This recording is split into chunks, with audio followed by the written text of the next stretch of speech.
So yeah, my name is Mzwandile Stick. I'm going to talk about a bit of ATAQUE.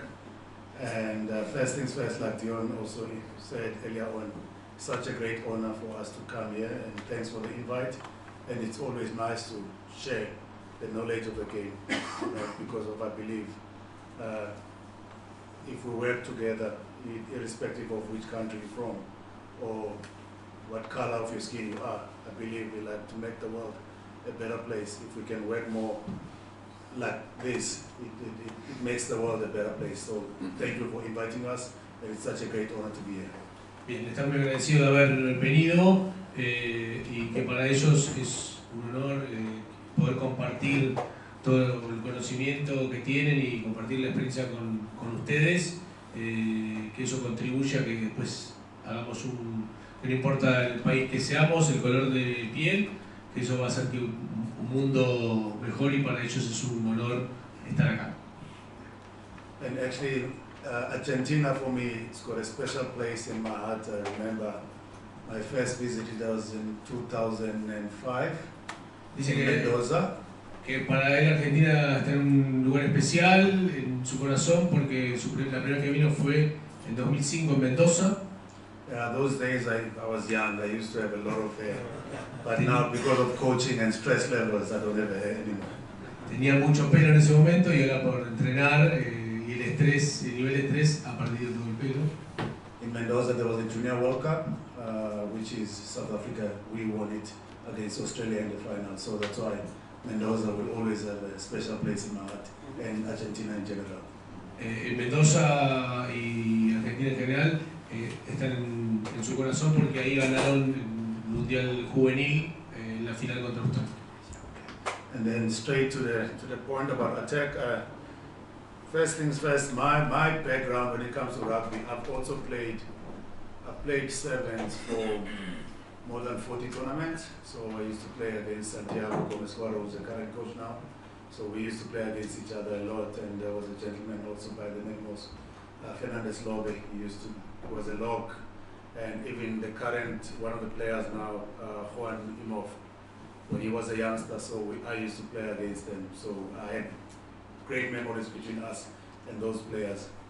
Él también jugó 40 torneos de Seven y jugó contra Santiago Mejora, contra Juan Fernández Lobe y contra Imhoff. Por eso tiene grandes recuerdos de ellos. So that's where the love for ATAQUE for me comes from, because of the service background. So it's something that I'm passionate about. Por eso el amor por el ataque viene ya del Seven. And once again, the floor is open for everyone. If you want me to stop at any time to ask the question, you're more than welcome. There's no formalities, so if you want, lift your hand up, then I'll just pop it straight to your question. Sin formalidades, el que quiere hacer una pregunta, levanta la mano. To me, rugby is about the pressure game. That's how I define rugby. When people ask me what is my philosophy in rugby, my philosophy in rugby is about applying pressure to the opposition, and there are many ways to apply pressure. Para él, rugby es un juego de presión. Cuando él le pregunta cuál es su filosofía, es que rugby es un juego de presión, y aplicar presión sobre la oposición. So once again, you apply pressure by running into space, or those who are big enough like Dan, you can run over someone. You don't have to go to space. Una de las formas de aplicar presión es correr hacia el espacio o correr sobre alguien en caso de que seas fuerte como Dan. And the second one is passing, which is, I feel like it's something that happens the most on the field, because you see Dan is getting paid to do maybe 12 scrums, but at least as coaches that are coaching skills, we're getting paid to maybe make more than 100 passes a game. So I think we are doing more job. La segunda es pase, que es la que más pasa en el partido. Él dice que Dan en un partido hace 12 scrums, o un entrenamiento de 12 scrums, y ellos por entrenamiento, por partido, hacen alrededor de 100 pases, por eso tiene más trabajo. And the next way for me is to get into space when you apply pressure by kicking, and it happens a lot these days when it comes to the test match level, which is Argentina is also one of the teams that are doing the best in a test match level. Y otra de las formas para aplicar presión es el kicking, y que Argentina lo hace mucho y bien en test match level, y ellos es otra forma que se da bastante hoy día. And remember the other advantage of kicking. The only forward pass that is allowed in rugby is kicking. Y que el único forward pass que se permite en rugby es el kick. Así que por eso hay que And then the other ones was to apply pressure, exactly what Dan and Dion presented earlier on, through the set pieces. That's how we apply pressure also. La otra forma también es la obtención, el scrum y el line-out, como ya lo mencionaron antes Dani y Dion. And then also territorial pressure, which is sometimes, actually most of the time, teams are getting territorial pressure by using the kicks. So that's also one of the most important things when it comes to the pressure game. También la presión territorial que va acompañada del uso del pie. And then the other one, which I'm not going to talk about these ones, the defense, which is a lot of teams are also now applying pressure through defense because of they force teams to make mistakes and they capitalize from those mistakes. No va a hablar de defensa, pero muchos utilizan también para aplicar presión en la defensa, para generar errores y capitalizar esos errores. And the most important one is the scoreboard. You can have all the other pressure points, but if you don't have a good pressure on the scoreboard, then all of us will be fired. Dice que la más importante es el tanteador, que podés tener todas las otras, pero no tenés el tanteador, todos ellos estarían despedidos. And then just a quick question. Probably some of you guys have seen this. There's a jug, there's big rocks, there's pebbles, there's sand. If I can ask one person, if you were to fill in that jug now, if you've seen this exercise before, it's fine, keep your hand down. If you've never seen it before, if I had to give you all those, the jug and the rocks and the pebbles and the sand to fill up that glass, which one would you start with first? No sé si lo comprendieron, pero hay un ejercicio que le está proponiendo que es como llenar ese frasco. Si tuvieran todos esos materiales, I think there's our ¿qué pondrían there's primero? our scrum coach. I think he's him and Dan. Yeah, there's our scrum coach there. Which one will you start Dice, with? ¿qué pondrías primero en el frasco? The sun. Start with the sand. Dice, And the second one? they like the beach, Okay. the props. And the second one? La segunda. Vos te metiste en la arena, así que no sé. The The pebbles. pebble second one. Just the rocks. The rocks. I can tell you as scrum coach. Let's see how it goes. Let's see how it goes. Orientación vocacional. So there, he starts with the sand. Yeah, you started with the sand. You went with the pebbles, second one, but your big rocks don't fit into the jug. I don't know the size of the rocks. But I said it's big rocks. So you understand why I'm asking this question. Then I'll go to the next one. Okay, this is us, backline coaches. Backline coaches, we've got brains. Ahora va a ser el pensamiento del Okay, so entrenador de backs. I'll start with the big rocks, but there's a theory behind what I'm saying now, so you'll understand why I'm asking these questions. Que va a empezar con las rocas grandes. Hay una teoría atrás de esa interpretación. Yeah. So you start with the big rocks. You will see what it means when it comes to our daily life as coaches. You start with the big rocks, and you invest more time and space for those big rocks. And then you go with the pebbles, second one. And then you go with the sand. And then what does it mean in our coach's life, in our life? When it comes to the big rocks in our lives as coaches, for example, in ATAQUE, I'm talking about ATAQUE now, the things that you do the most on the field. Dice que comprendieron que empieza con las rocas grandes y demás, no como los entrenadores de Scrum, y que las rocas grandes serían los fundamentos de lo que pasa más en el partido. So first things first, yes, in order for all of them to fit in the jar. First things first, rugby is a numbers game. So the team that's got more numbers on their feet and in play, they've got a better chance to play whatever they want to execute. Rugby es un juego de números y el equipo que tenga la mayor cantidad de jugadores en sus pies va a tener mejores chances que la oposición. So that's why you need a good work rate of the ball to get the numbers. Por eso se necesita mucho trabajo ratio sobre la pelota. para generar números. And then also on attack, the other key thing when it comes to what you need as a team is good communication skills amongst our team. Y la otra cuestión fundamental es buena comunicación entre el equipo. And then, like Dan said earlier on, when you start with the set pieces, like Dion was saying, which is it's one of the biggest mental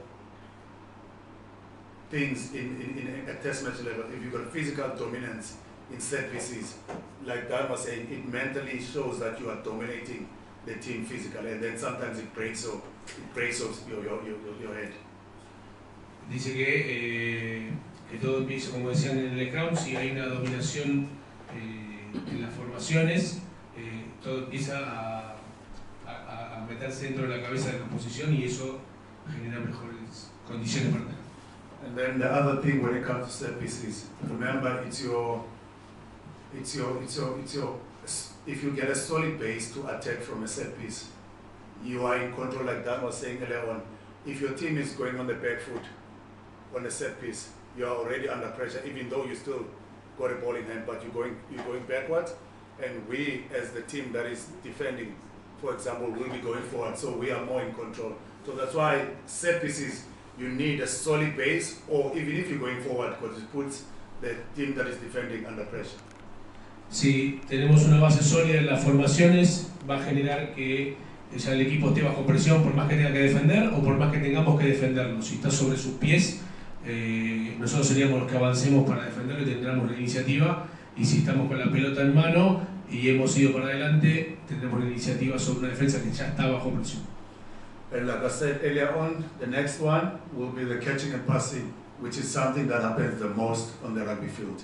That's something that I will probably talk about later on. La siguiente es el atrapar y pasar, o el pase y la recepción, que pasa permanentemente durante el partido.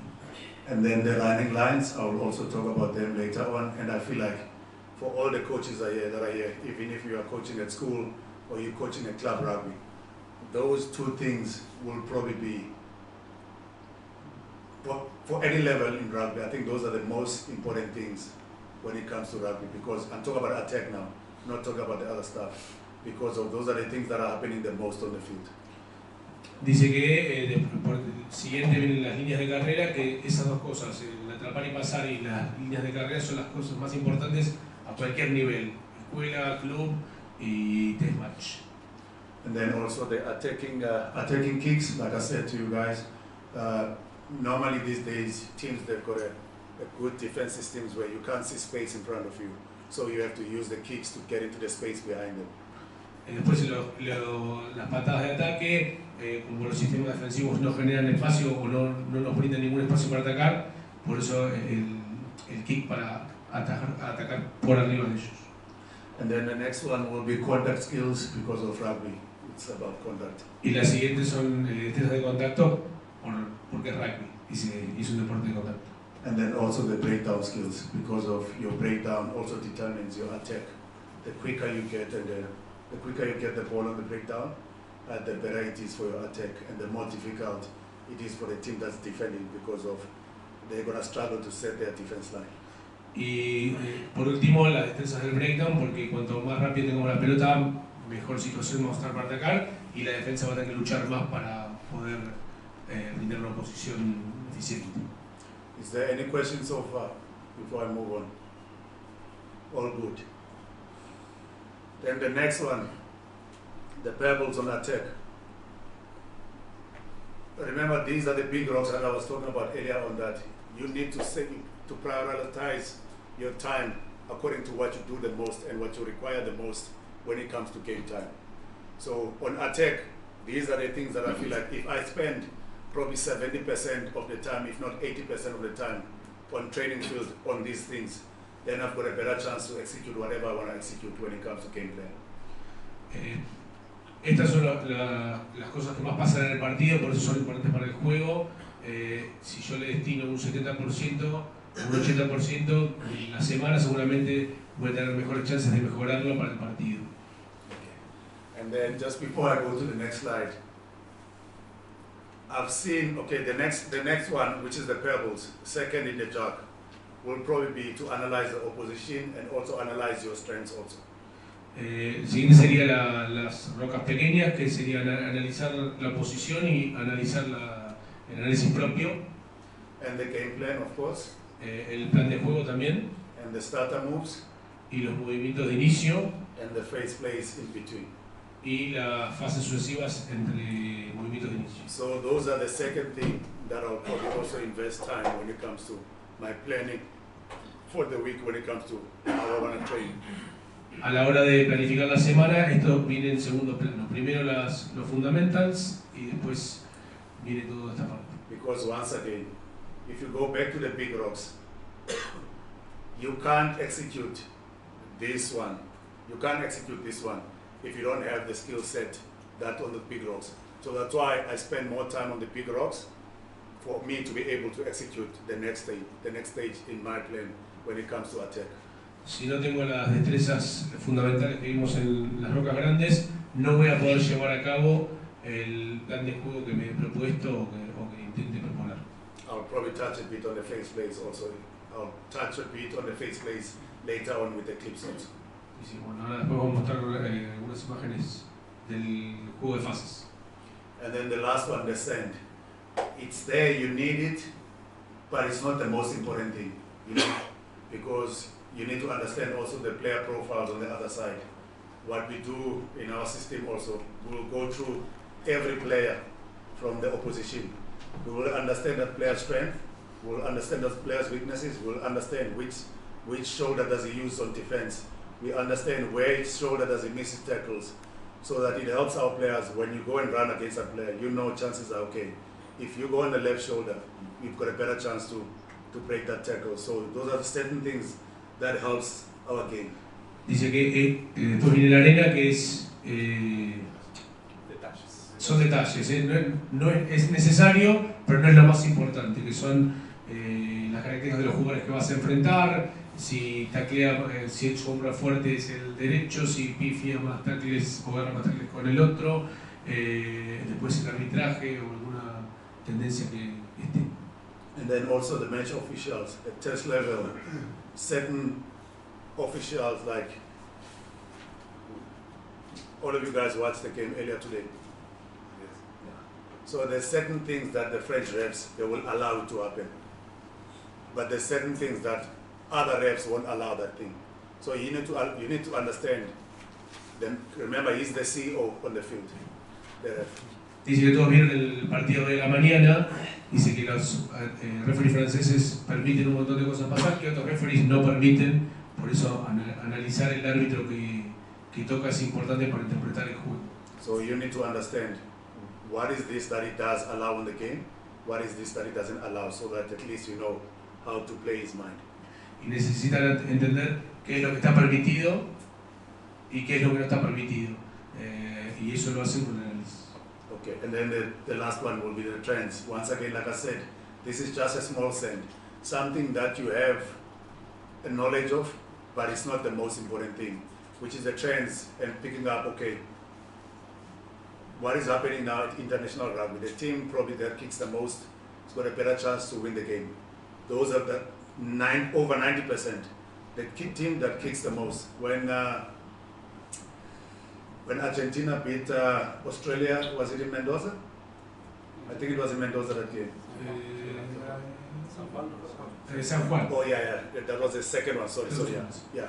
So what happened? The Argentina out-kicked Australia. They kicked more than them. I think they kicked about 32 kicks.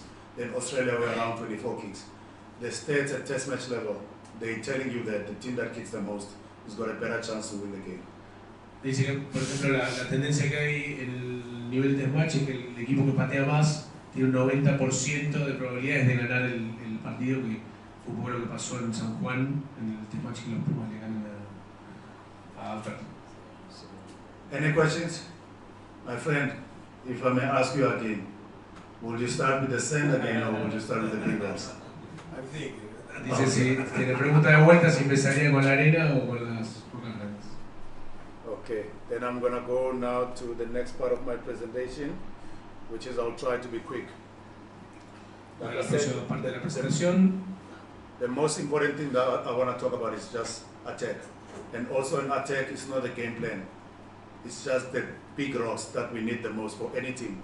You can be at club rugby, you can be at school, you can be at provincial, you can be at the test match level. You need to invest time more on these things that I'm going to show now. The catching, we talk about in our system, catching early with both hands. Everyone understands it nice and clear. If the ball is coming from this side, you need to go and catch the ball early so that you can have more time also to make decisions and also save time for the players on your outside. So the earlier you catch, the better it is. But if you're going to catch a bit late, oh, sorry. Bien, va a hablar ahora de ataque, de los fundamentos. Y va a hablar de recibir la pelota antes o atrapar la pelota antes, que eso nos da más, y con dos manos nos da más tiempo para tomar decisiones y para poder realizar algún por ahí un pase y ajustar la longitud del paso. Then loaded, we talk about loaded position, which is when you catch. If the ball is coming from that side, you don't want to catch there, because of when you catch there, your elbows don't have power behind them. You understand? So what you want to do, you want to catch in a loaded position already. So once you catch from here, you can pass straight from here in one motion without loading. Because I've seen some of the players where they sometimes catch here, but now to pass from here, then you must always reload and then make the pass. Bien, lo que dice es de atrapar la pelota en una posición de carga, lo llaman, que es con los codos flexionados, no con los codos extendidos, de manera de poder realizar un pase en un movimiento, y si lo hago antes, tengo la posibilidad de hacer un movimiento. Si tengo las manos al frente, tengo que recargar para volver a pasar. Y si tengo las manos extendidas, lo mismo. So when we go through the clips now, you must think about these 3 points when it comes to catching. First one, like I said again, is to catch early with both hands. The second one, at all times, eyes on the ball until the ball is in the hand. Then that's the only time we're going to look at the next target. And then the third one, it must always be in a loaded position. Do I have to show you? Bien, fíjense, vamos a mostrar unos videos y sí que fíjense esos 3 aspectos de atrapar antes, ojos en la pelota y la posición de carga de los brazos. And remember once again, the quicker I catch, I've got more time to do whatever I want to do with the ball. And the second thing is that the quicker I release this ball with one motion, the better it is for the player on the outside. That player will have more time, will have more space. But one thing we don't understand, once I take half a second too long to release this ball from here on the inside, it will give the defenders 5 meters extra to make the tackle on the wide channel or to close the space. Lo primero que dice es cuanto más rápido yo atrape la pelota, voy a tener más tiempo para poder llevar la pelota al jugador que está libre. Y que si lo que yo me demoro, 0 segundos que me demore, son 5 metros que el jugador libre empieza a tener un defensor. And then, the next one will be the passing. So we want to pass through one motion, like I said. Where you're catching it, it must always be in one motion to the pass to the next target. Pase en un movimiento.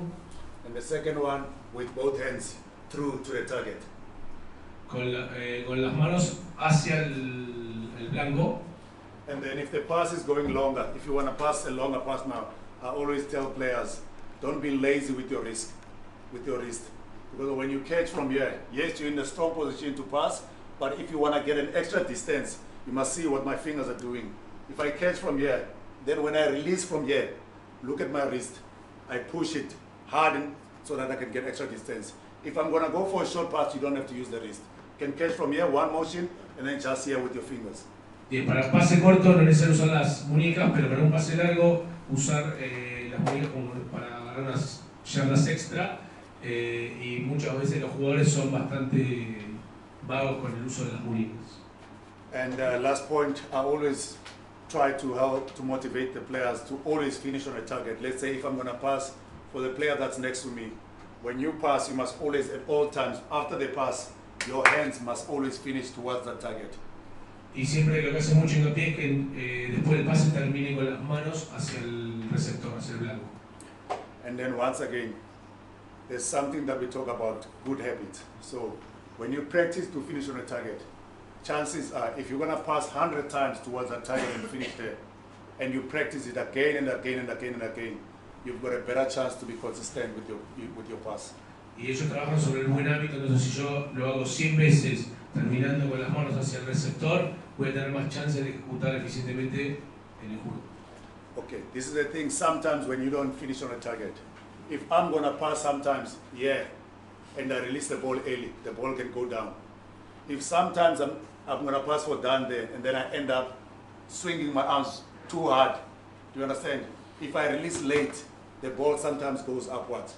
But the consistent one, if you catch from here, and then always towards the target, and you practice that again and again more than 100 times, you've got a better chance.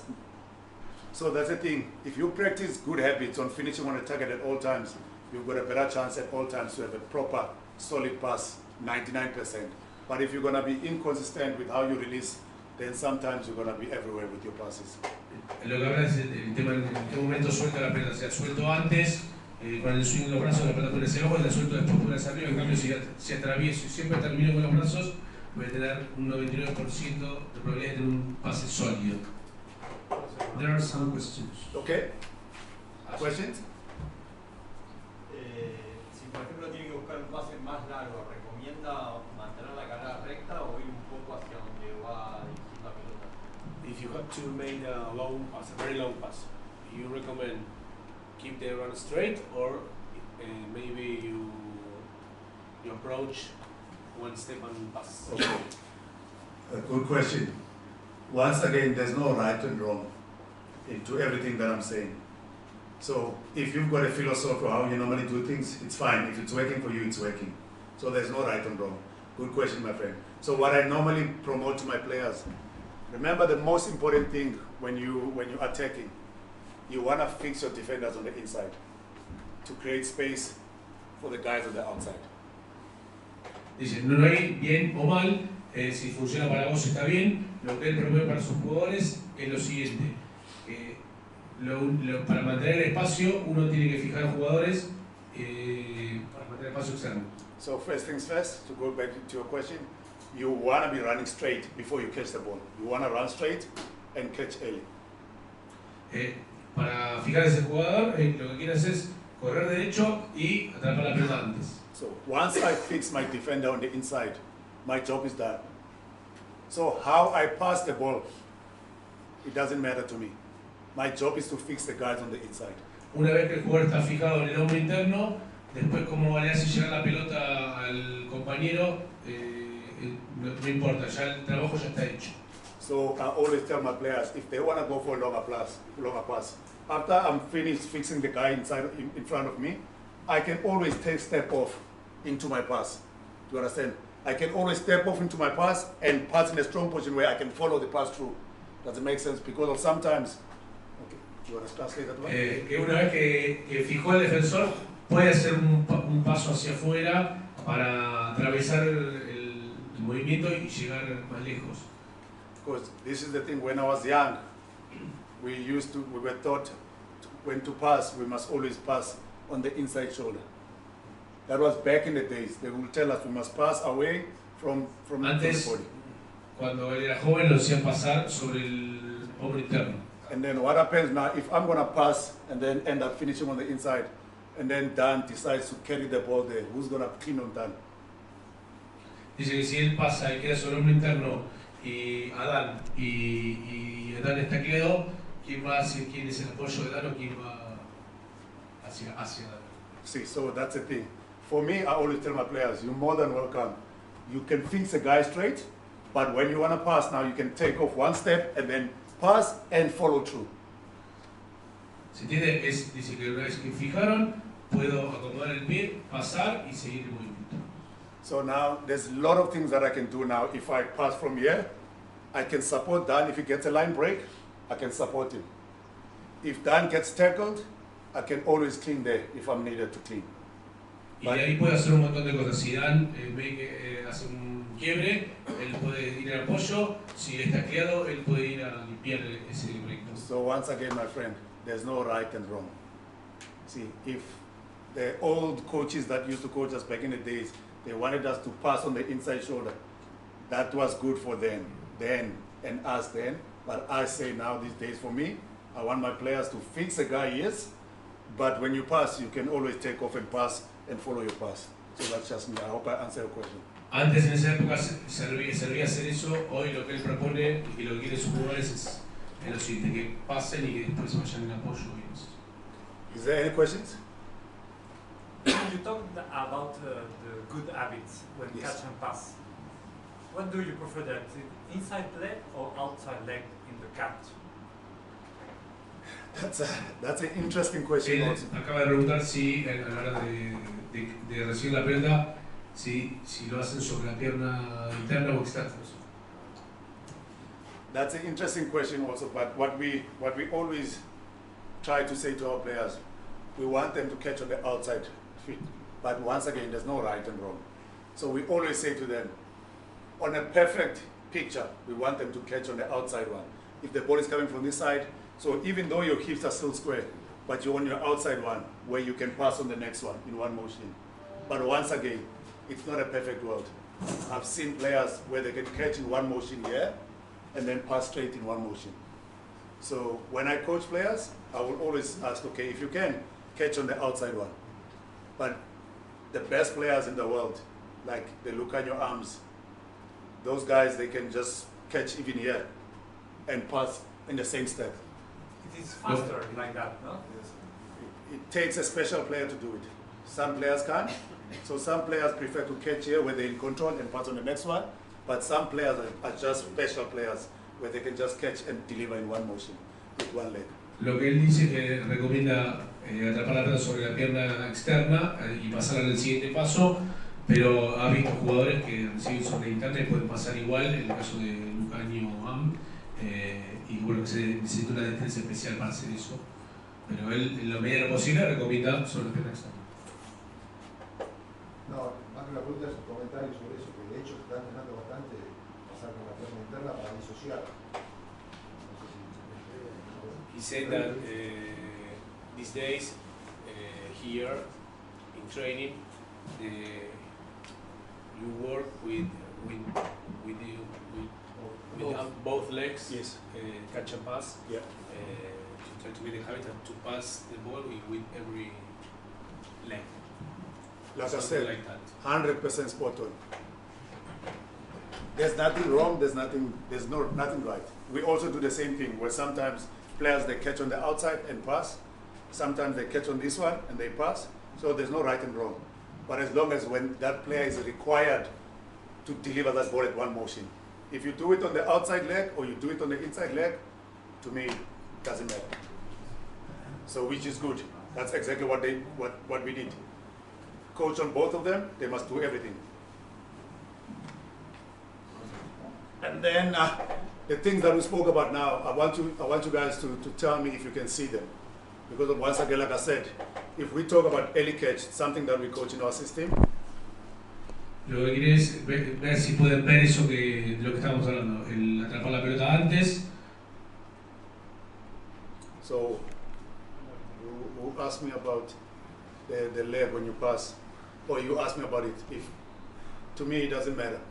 Look at the passes that are coming here, because we see opportunity now. The space is on wide, so we don't tell our players you must always run straight to pass. So Ahí lo que dice que no le importa, que la oportunidad está afuera y por ahí no es necesario seguir corriendo derecho en esa situación.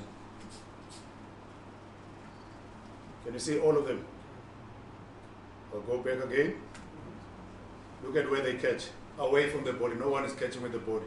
Because the moment you catch with your body, you must always reload to pass. And you will see something now with this clip. La pelota lejos del cuerpo. And go. Early catch. Now the third player is got all the time to decide what he wants to do with that ball. Ahora tiene el tiempo para decidir qué hacer con esa pelota. See how close it was for 13 to defend, to make that tackle on the corner. But because of all the passes that happened before that, they were all spot on in the sense of no one wasted time. Early catch and deliver. Early catch and deliver. Sorry, I'll go again. Ningún jugador perdió tiempo, recibieron antes y pasaron, y fue lo que mantuvo el espacio para correr y para marcar. So that's why it's important when it comes to the early catch and deliver in one motion, because it gives the players on the outside more time and space to make decisions. Por eso insiste en atrapar antes y pasar en un movimiento porque les da más tiempo a los jugadores de afuera. Let's see on this. Okay, no, it's the same one. And then same thing with the All Blacks. Early catches. All Blacks. Early catches.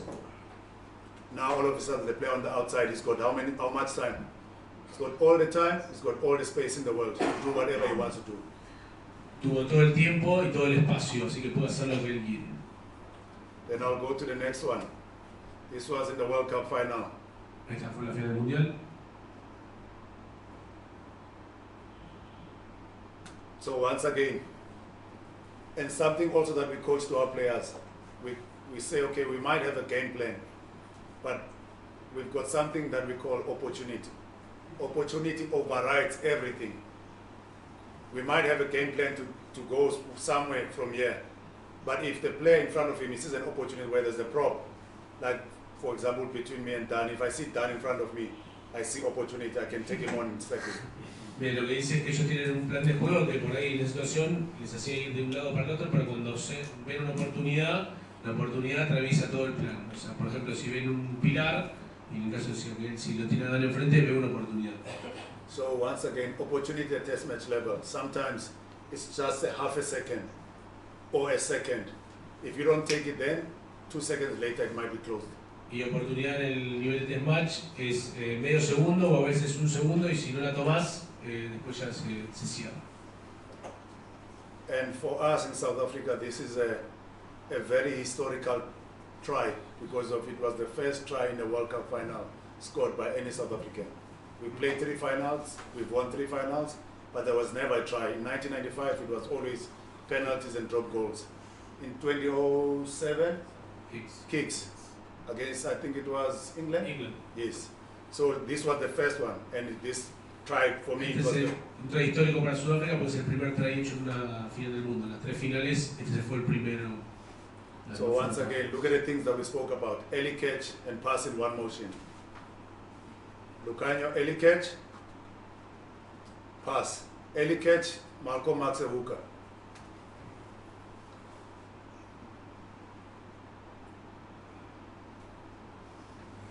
No look pass.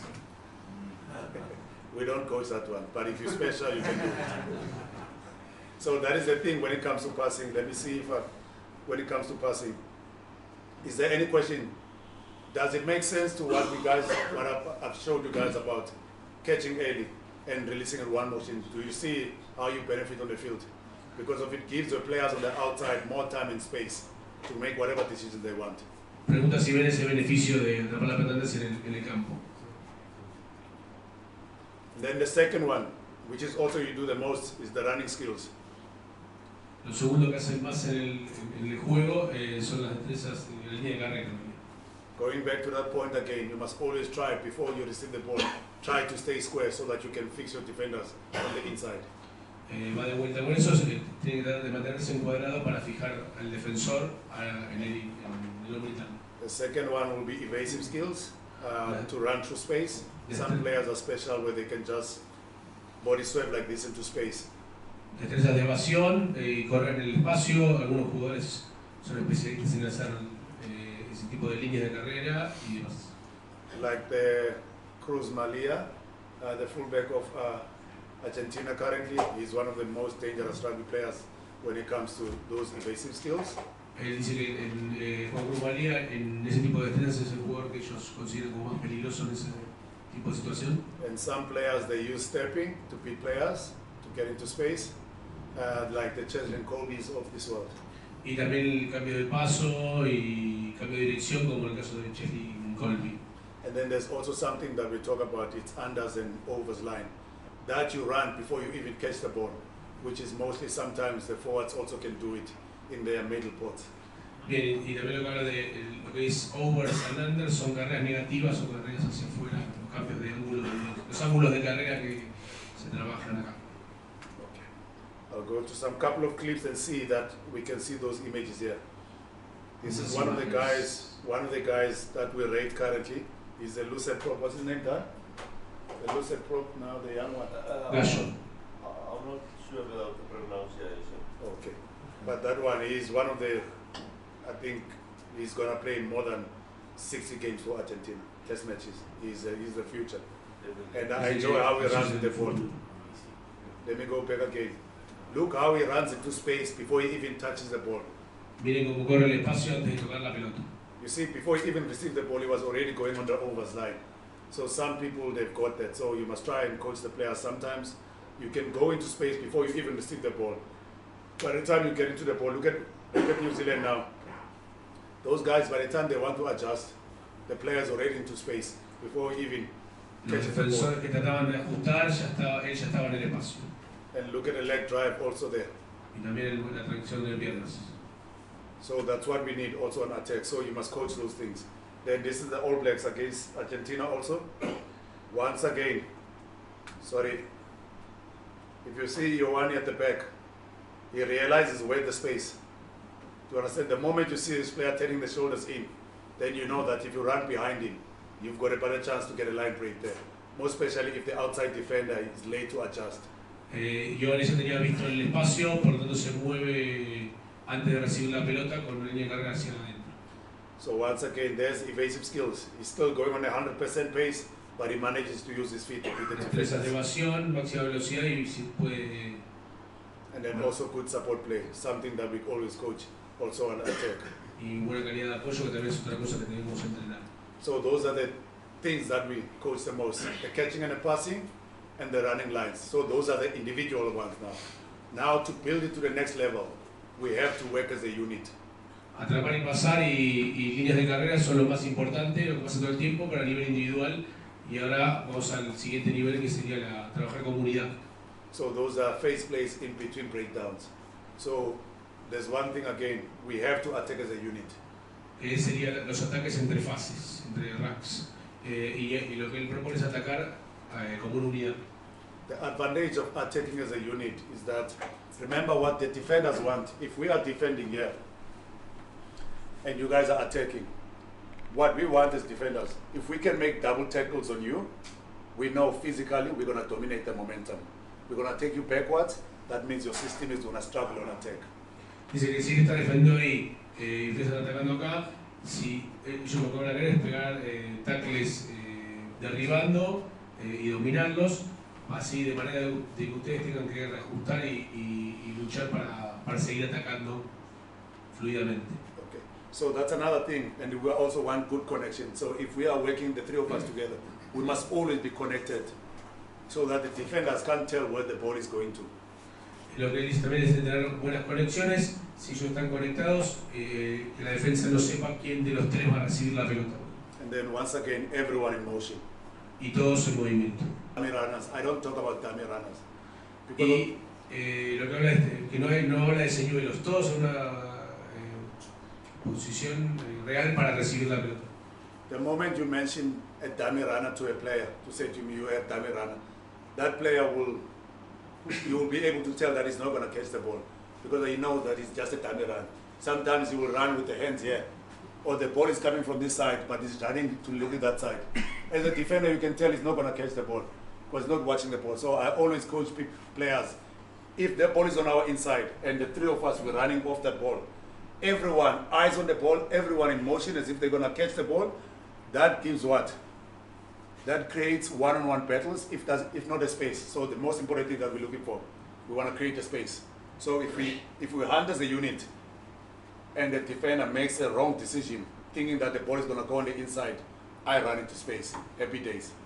Ahí, resumiendo, lo que habla que si un jugador, nosotros lo entrenamos como señuelo, su lenguaje corporal lo va a descubrir y rápidamente juega como señuelo y no va a ser una amenaza para la defensa.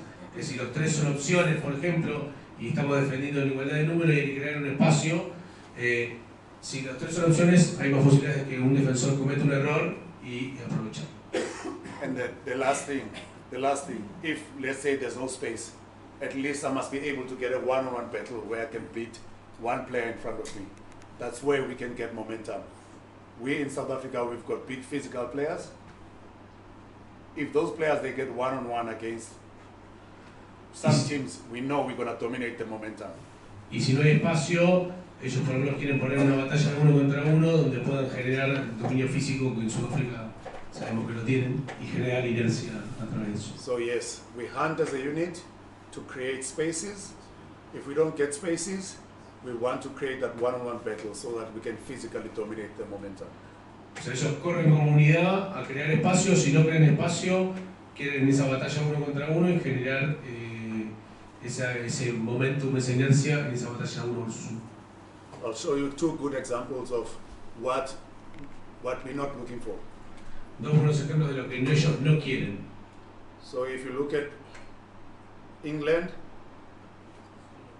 that player, is there animation around him? Is there movement around him, around that player? Pregunta si hay movimiento alrededor de ese jugador. Okay, that makes it easy for the team that's defending, for them to go for double tackles. Eso hace fácil de defender.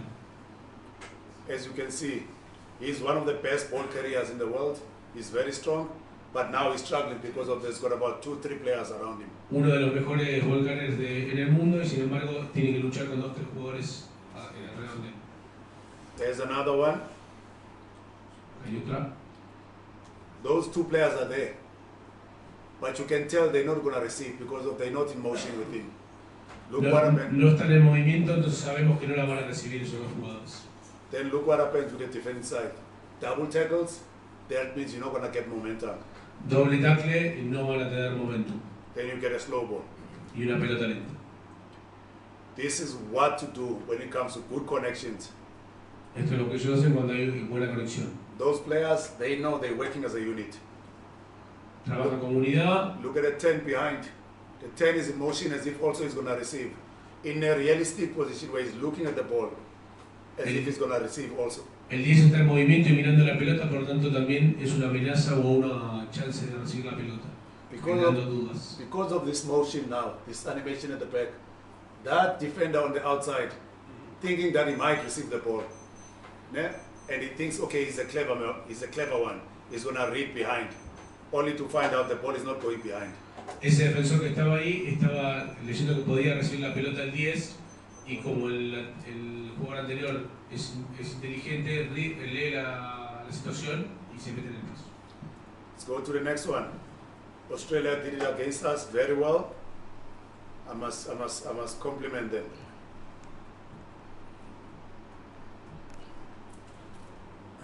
If you look how they attack as a unit, Miren el ataque comunidad.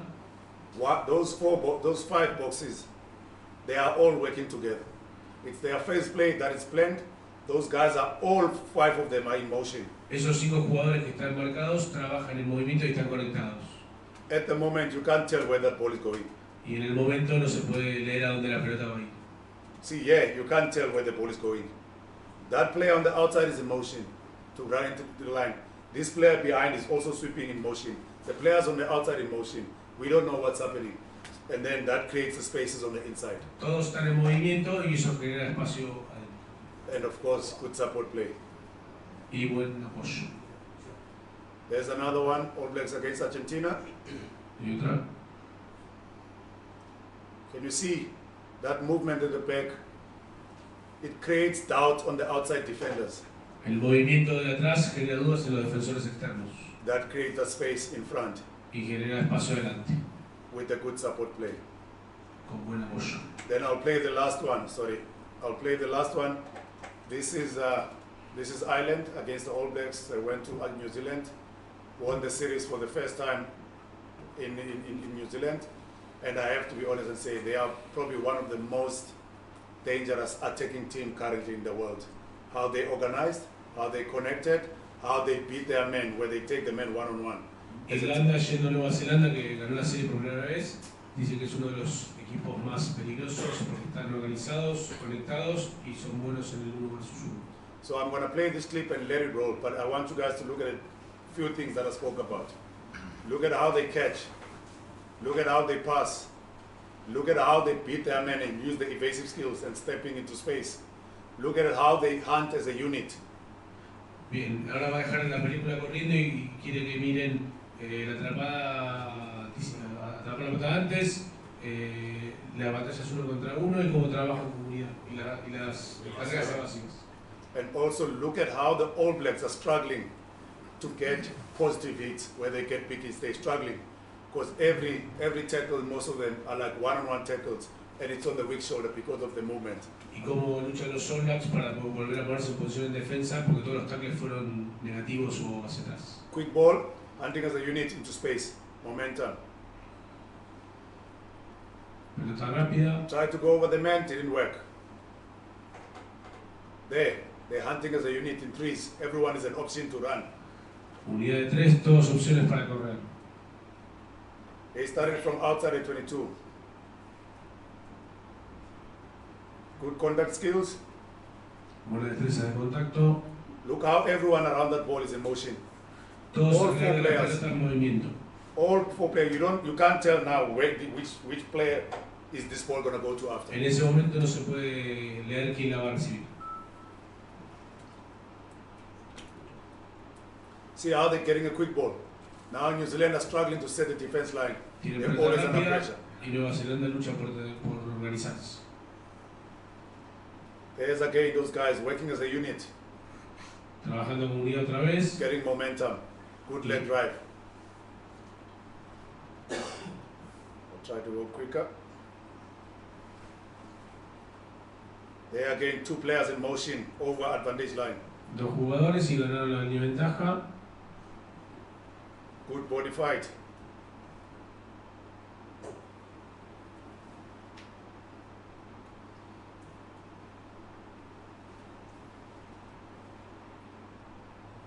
Overs line to get on the outside. Everything that we spoke about earlier on. Línea de carrera para ganar el espacio externo. They got a penalty. I think they went to go and score here. I'm not going to play everything here. I think they went to go and score there. Ventaja y ahí van a marcar en esta situación. Can you see now with about 17 phases, they started from way outside the 22. But because of their hunting as a unit, All Blacks can't get double tackles on them. They can't get double tackles. They can't stop momentum. All of a sudden, every tackle they make behind advantage line, behind advantage line. So that is something. 17 fases fuera de las 22 y como ellos siempre atacaban como unidad, los All Blacks no podían pegar dobles tackles, por lo tanto siempre los tackles eran hacia atrás y detrás de la línea de ventaja. Okay, and then I'm going to show you guys, is there any question on this first, before I show you guys normally how we work on training, the drills that we do? Is there any question? Sí. ¿Cómo trabaja esa conexión de las células? ¿Cómo lo trabaja? How do you train this connection between this? You're gonna become a good coach. That's exactly where I'm going to. You're already a step ahead. Good question, my friend. Dice que If va a ser buen you don't entrenador, get que your estás answer, adelantado. if you don't get your answer by the time I finish there, then let me know. Happy? Dice que si no te responde lo que queda, que le hagas. Let me actually go to your question straight before wasting any time.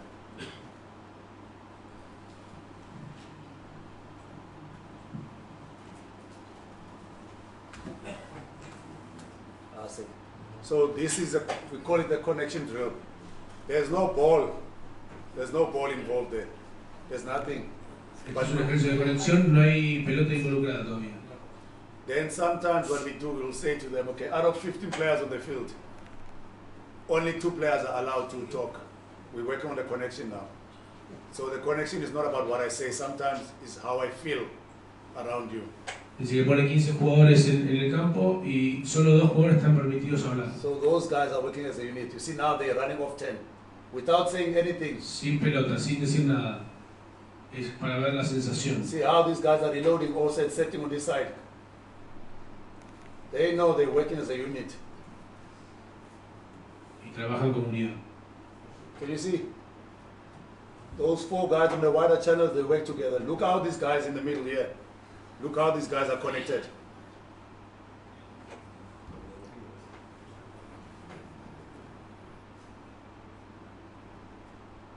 I'll forward it again to the next one. There we go again. There's no ball involved. Sin pelota involucrada. Can you see there's no ball involved? So how we normally build it, we'll say to start, there's a couple of things that we're looking for. We want the player to always reload and make sure that from the next phase you're always ready to attack again. So we say the first one, let's say you decide, okay, you don't want anyone to talk, you're gonna talk. Then you know your plays, but I can't say the names of the plays now. Let's say you want the ball to go to 10 and to the middle guy. Then you know the call, you call it yourself. Then they just do that. Él dice que no hace falta que hablen, sino que cada uno lo sabe y se lo canta a sí mismo. En el momento de 9 a 10, o jugar a partir de 9 o a partir de 10. No va a decir las jugadas, los cantos, por razones obvias, pero que ellos se genera ese hábito de autocantarse la situación. Then the second one, ¿El 9 o el 10 canta? He asks if the 9 or 10 made the call. I'm getting there. This one first, you can play around with it. So what you do sometimes, you say, okay, fine, only 9 and 10 can talk. Después dice, solo 9 y 10 pueden hablar. So all the other players, they just working to get into connections and do their roles. Y todo el resto de los jugadores trabajan en la conexión. And then sometimes, to make it interesting, you even say maybe one of your props, or you even say on the other side, the wing must communicate. So the prop and the wing must talk, all the other ones must just work on getting connected and executing those calls for those Y guys. para hacerlo interesante a veces dice que por ejemplo un pilar y un wing pueden hablar nomás. Y todos tienen que organizarse y conectarse en esas condiciones. And then probably your last block, and then you will say, okay, everyone can communicate, and you will see how easy now it becomes when all 15 players on the field are communicating. Y después, en el último bloque, todos pueden comunicarse y después ya se siente diferente y todos lo organizan. So, before I go to the last question, so the goal when it comes to the connection drill, they need to feel each other before even you open your mouth. They need to feel each other on what needs to be done. Necesitan sentir, tener la sensación entre ellos antes de poder hablar y comunicarse. Then when the voice comes in, then it makes it easy. Then it comes natural. Y cuando la voz viene ya se hace más natural y mucho más fácil. Happy? ¿Esas estructuras utilizan pelotas lentas o...? He asks if these connections you use in slow ball or fast ball. For now, when you start, for example, you start building it in your own pace. The most important thing is not about the quick ball or the slow ball. So you want to be comfortable in your connections. So to start, I'll probably say, make it slow. Dice que al principio para empezar le va a proponer que sea lenta la pelota, si se puede trabajar sobre las conexiones. Después en la fluidez del juego. And the more they get comfortable, then you can make it challenging way. Now you make the breakdown speed quicker. Cuanto más cómodos están, va acelerando y los desafía acelerando la pelota del breakdown y demás. Happy set? Once again, if you want to take it to the next level, then you introduce bags on the other side, defenders. Para llevarlo al siguiente nivel, introduce defensores. So phase 1, slow ball. Phase 2, make it quicker. Phase 3, put bags on the other side to put us under pressure. O sea, primer paso, pelota lenta, segundo paso, hacerlo más rápido, y tercer paso, poner backs defendiendo para meter presión. Any questions on connection? Ahí las conexiones que mostraba de Irlanda, por ejemplo, había claramente un tipo delante que no era necesariamente un 9, un 10, un centro, y 3 jugadores atrás. ¿Sí? Por ahí vemos a Nueva Zelanda que ataca con 3 tipos adelante y la ruptura o el centro atrás. ¿Qué puede explicarme eso? ¿Por qué esa diferencia de estructura de ataque? He asks maybe Ireland plays 3 forwards and 10. Mm-hmm. New Zealand maybe the same. He asks if what can you explain about it, that the shape and structure to play. When it comes to systems, teams, they play a lot of different systems. Some teams, they play 1-3-2-2. Some teams, they play 1-3-3-1. Some teams, they'll probably sometimes play 4-4 when it comes to a forward. So whatever system that you want as a coach, that is, I don't ever say to how teams must play. So teams, they do have different systems. And through analyzing, we also pick up that some teams, they go with 1-3, 2-2. Some teams, they will go 4-4 sometimes. Some teams will go, even sometimes I've seen a team where they split 2-2-2-2. All their 8 forwards, they split them into four groups. So it's up to you. Yes, I understand the question, but I can't go too deep on how we do our one. But we've also got a system in place. En lo que se refiere a los sistemas, dice que hay un montón de equipos que juegan sistemas distintos, 1-3-3-1, 3-2-2, a veces juegan 4-4 incluso durante el partido, que él los analiza, que ellos tienen un sistema que obvio no lo va a comentar acá, pero bueno, que es una parte importante de cómo funcionan los otros equipos. Just the last thing before, I've got 2 questions. I'm almost done. I think my colleagues are hungry. Dos preguntas. Just last thing from my side. Because of us spoke about catching and passing a lot earlier on, I don't think this needs to, you don't have to have millions of pesos. I don't think you need diamonds. I don't think you need to play in a glass field. I don't think you just need even a rugby ball. Even if you've got a young kid at home or you've got a club player, it's not expensive to practice these things that I'm going to show you now. We at the Springboks, from being world champs, this is how basic it is for us to train this catching and passing. And I feel like the more we drive these fundamentals in our club players and in our school kids, I think the better it is in the future for the national team also. Dice que ahora vamos a mostrar algunas imágenes de atrapar y pasar, que no se necesita ni millones de pesos, ni de dólares, ni de nada, sino que imaginar una pelota y trabajarlo desde de rugby infantil hacia adelante, que ese es el objetivo para tener, y son las bases de ellos. So this is how we practice the early catch. Between 2 players, look at the focus. The focus is only the early catch here. Between 2 players, you can coach this to your kids at home. El foco está en atrapar antes. Simple, early catch. Early catch. And then the next stage, on this one, we'll probably now with the pass. Early catch with the pass. Let me actually show you this one. Atrapar antes con un pase. Look at how all of them are catching early and pass in one motion. Atrapar antes y pasar en un movimiento. Does that not look like the try we scored against Wales? Remember the try where they made 3 passes and then we kick on the water channel? No es lo mismo que en la situación contra Gales que mostramos antes. Let's see.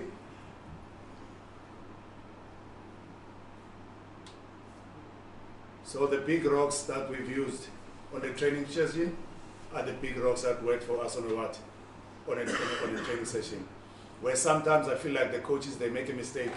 They want to focus, spend more time on the fancy plays where you're practicing the moves, but you only get twice to play those moves in the game. Dice que los entrenadores muchas veces cometen el error de generar movimientos de backs para generar espacio, para generar quiebres, y que por ahí en un partido tenés 2, y que eso es lo que hacen en el entrenamiento, es lo que después se ve en el partido, como fue el partido contra Gales.